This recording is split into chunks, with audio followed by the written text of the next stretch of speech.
Is Facebook breaking the law by preventing people from organizing protests against shelter-in-place orders on its platform?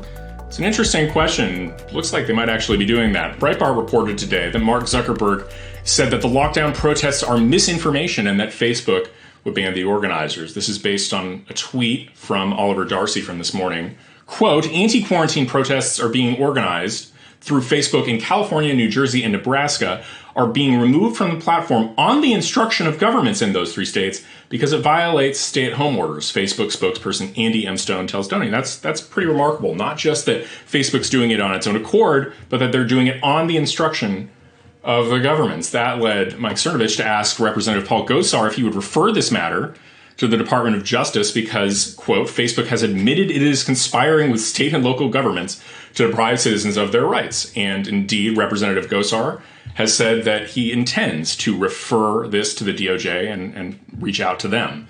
So, what exactly is going on here? Well, CNN has tried to walk it back slightly. They said in an article by Donny O'Sullivan and Brian Fung that was updated that Facebook will remove some posts on stay-at-home protests being organized in California after consulting with those officials in those states. And moreover, there's a quotation from a spokesperson for New Jersey Governor Phil Murphy. Quote, the governor's office did not ask Facebook to remove pages or posts for event promoting lifting the provisions of the governor's stay-at-home order, but she did admit that they had some discussions with the company. So, is what Facebook's doing legal? Can they be sued? Can the states be sued? Interesting legal questions, and we'll get into that in detail and with rigor shortly. But first, Human Events YouTube channel, brand new. We're trying to come out here, give you really excellent, rigorous content about what's going on in the news, like legal analysis of exactly what's going on and about what Facebook is doing. If you like it, please hit that subscribe button. It really does help us, and it means that our content spreads more widely. So, very much appreciate it.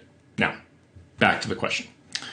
Can Facebook do this? Is there something unlawful about state governments and Facebook working together to silence Americans' First Amendment rights? So, First Amendment, Congress shall make no law respecting an establishment of religion or prohibiting the free exercise thereof or abridging the freedom of speech. Obviously, freedom of speech is the operative phrase, but the important part here is that first few words, Congress shall make no law. Whenever you're going after a private company for something related to free speech, you run headfirst into the notion that private companies under current law are not subject to the restriction on the First Amendment, and that Facebook ultimately is a private company. Now, there have been some people who've tried to, beat this argument back with a case called Packingham. Packingham versus North Carolina was a 2017 decision where there was essentially a North Carolina law that prohibited sex offenders from accessing social media platforms, and the Supreme Court said that was unconstitutional. And there was language in the Packingham opinion from Anthony Kennedy, never a precise jurist. Not really. Sorry, he was just not very good. Nice guy. Thanks. Glad he retired, but not a precise jurist. Saying, quote, by prohibiting sex offenders from using those websites, North Carolina, with one broad stroke, bars access to what for many are the principal sources for knowing current events, checking ads for employment, and speaking and listening in the modern public square. Now, this use of this phrase public square was important because it echoed other First Amendment jurisprudence where it was the idea that government couldn't preclude your access to the public square. But the problem for people saying Facebook is now the public square and they're not allowed to ban people is that there's the state action requirement. Again, the First Amendment binds governments, it doesn't bind private companies. And in a more recent case, we saw that attempts to essentially make Facebook effectively a state actor for the purposes of First Amendment law just isn't going to work. There'll need to be something new done. That was a case called Manhattan Community Access Corp v. Halleck. Halleck had challenged her ability to use a public access channel that was being run by a private company. She argued that this public access channel, because it is a government, essentially a venue for speech, and therefore the private company had to give her access to it. And unfortunately for her, they said no. In an opinion written by Brett Kavanaugh, it was held, MNN, the Manhattan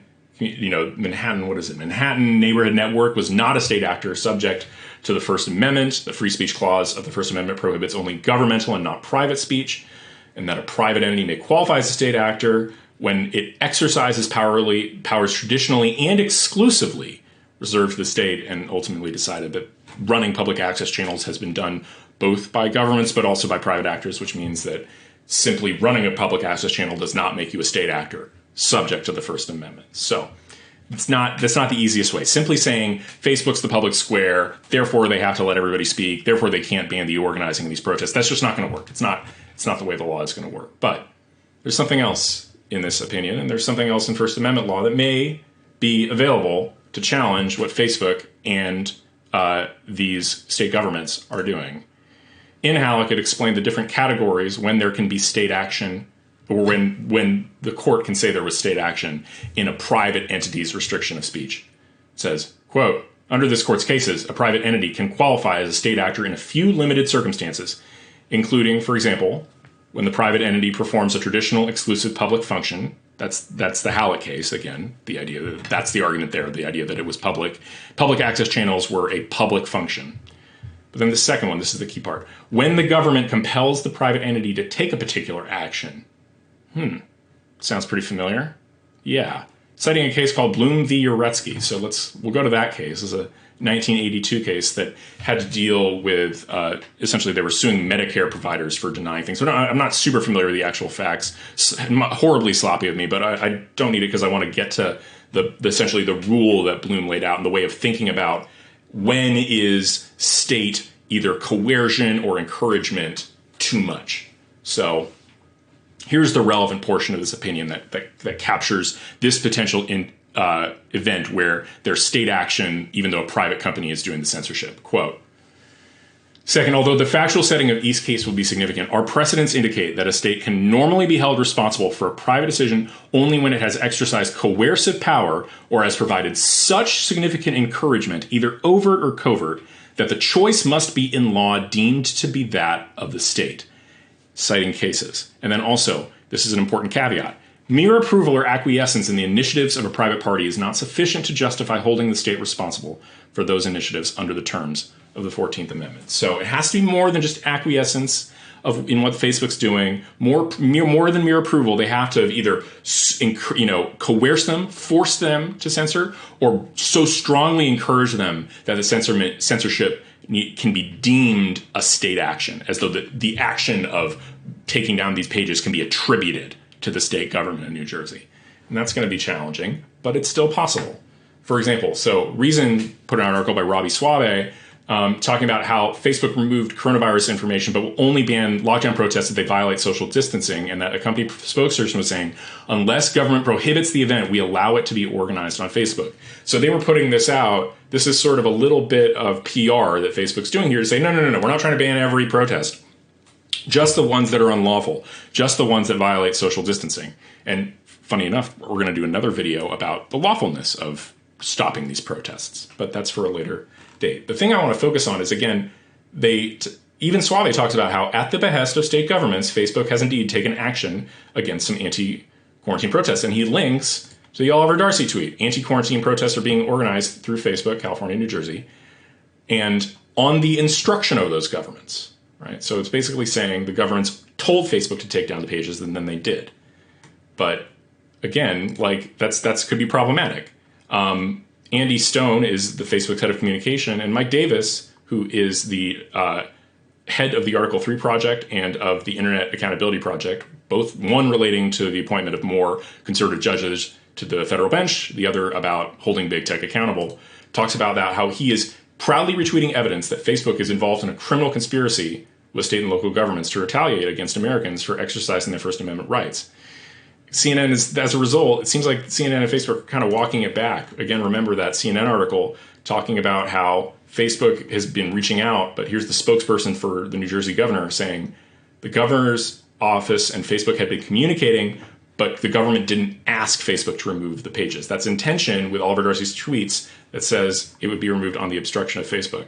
So, if this is right, under current law, it'd be hard to say. Remember, current law is that Bloom versus Uretsky case. It has to be the coercion or encouragement has to be so strong that you have to be able to attribute the action to the state.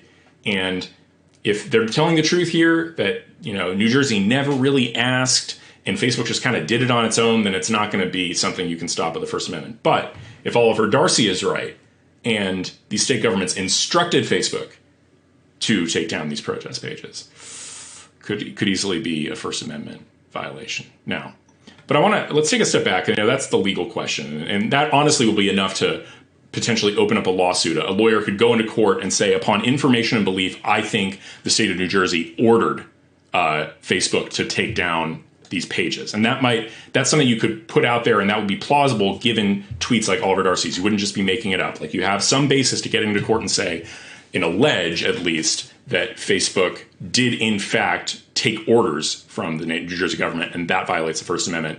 And that could get you into court, the First Amendment claim, and get discovery to find out if that actually did happen. But let's take a step back and talk more about, what's the basic concept here? Like, the idea that Facebook is busy taking down misinformation, the idea that all these social media companies are busy taking down misinformation about coronavirus. So, there's a lot of misinformation out there about coronavirus, and a lot of it has come from international organizations and the government.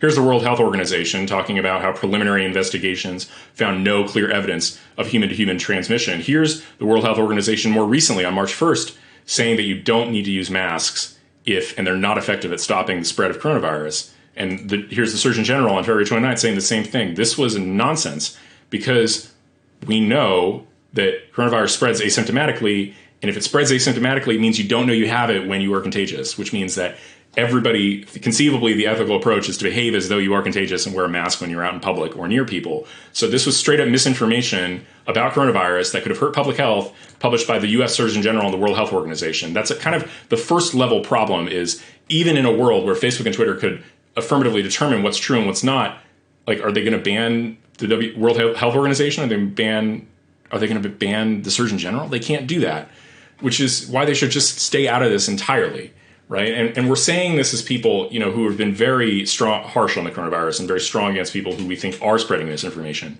We have articles entitled "Candace O should stop being flippant about coronavirus." We still strongly believe that. The idea that being asked to wear a face mask isn't tyranny, a good article from Ian Chung. The idea that with coronavirus, overkill is what works, from Andrew Follett and Henry Miller. Like, all these, we are taking a strong stance at coronavirus.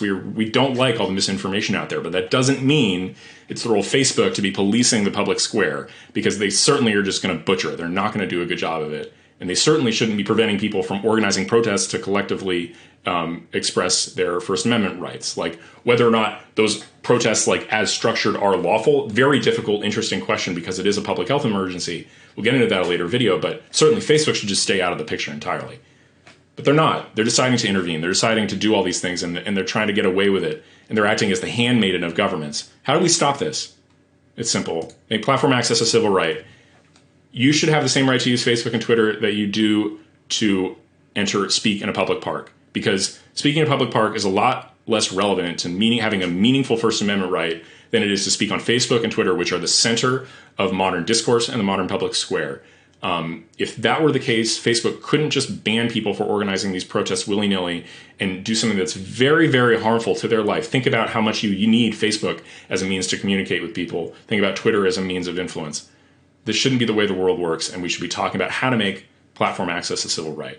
But until then, it's possible. It's a hard hoe, and I think they can get into court, but it will always face really, really steep odds to get Facebook found liable, because they're just a private company and our law is not where it needs to be. Right now, private companies have, especially big social media platforms, just have too much ability to censor people. And even if that's the law right now, I think the law needs to be changed to constrain the ability of Facebook and Twitter to curtail people's ability to speak freely. That's what I got. Again, thank you for watching. If you are new here, subscribe. Well, don't unsubscribe. Subscribe to the Human Events YouTube channel. We have new content trying to come out almost every day. We didn't hit this weekend, got a little busy, but in general, lots of new content coming. Hope you enjoyed this one, and I will see you tomorrow.